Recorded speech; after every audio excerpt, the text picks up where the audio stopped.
Previously, on Talk That Talk.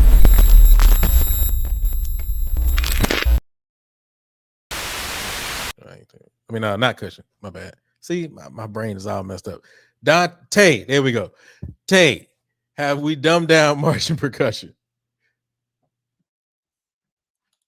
Man, it's kind of hard to put a blanket answer on this, because it really depends on where you are. For example, there was just a drumline competition like a week or two ago, and dog, these lines came out here blazing, dog. Like it was just crazy to see like the bounce back that they had after coming off this pandemic year and a half. So to give it a blanket answer like yes or no, I can't do it. To Teddy's point though, I get what you're saying, especially on the college level. I don't know if it's that groups are dumbing down marching percussion rather than they just won't evolve. They're so stuck in tradition, and afraid, like my man said from Smash Time, that it's gonna be lame. You know what I mean? That they just won't evolve, man. And it always goes down to this. That's not what we do. I think that phrase right there, man, is the hindrance of all lines. That's not what we do. Um, but yeah, as far as it being dumbed down now, but you gotta give your percussion some you gotta make them better musicians, man. And when I say that, it's gotta be more than just feeling like just the drum set. Like they have to do things that are incorporated in the melodic lines within the winds. That's gonna help. They got to put some chops. They got to put some level of difficulty in the playing, especially on the field, especially with the full band songs. And in some areas, it's just not happening.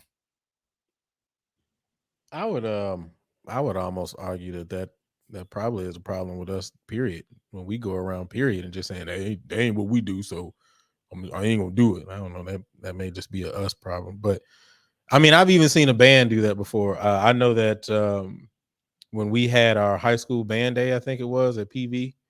I think it was either 2012 or 2013.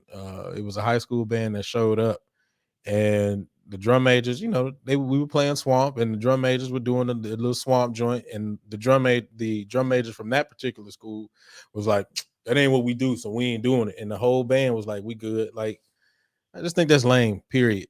From just a period standpoint, I think that's just lame, but that's just my personal opinion. Quan, have we dumbed down marching percussion? I think speak about Tay's sentiments, I will have to agree. There's a yes and no, pending your region. First of all, I'm going to speak about what I've experienced as a director. You have to dumb down some things to a degree. It's because you always getting beginners every year. And so as a director, what people fail to realize, when you constantly getting beginners every year, not being ugly, if you not on your chops, guess what?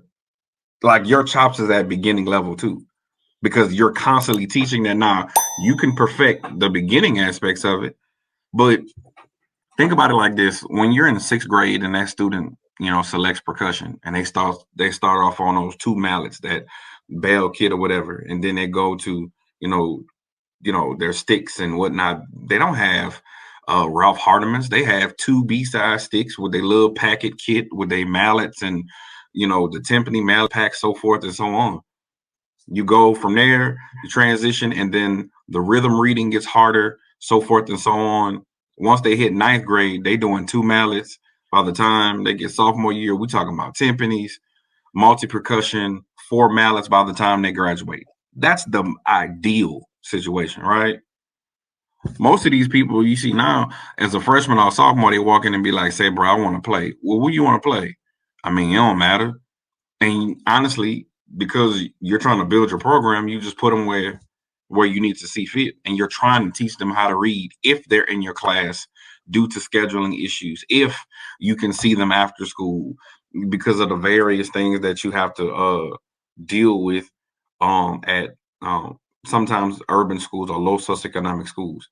When you deal with all that, bro, it's not an excuse, but it's a form of reality. You're trying to push and cram 4 years, or really 7 years of teaching in 2 years for a percussion student for them to truly be an adequate person. And if they really want to do that as well, if they, trying to be a decent percussionist. But like Tay said, they also got some drum lines like I look at what is it, Atlanta Drum Academy, outstanding kids. But you see them kids reading on their, they're kneeling while they're playing, reading specific, 16 note patterns and whatnot because they're hungry to do it. But they have a culture around them that's wanting, that they want to read, they want to be the best and different things like that. But I just feel like not just from a marching percussion aspect, but percussion has been dumbed down because we always have to rebuild. Think about if you had a percussion instructor there 4 years that transition from the middle school and then go to the high school. That's the big difference, bro. Like you can see the fruits of your labor from that.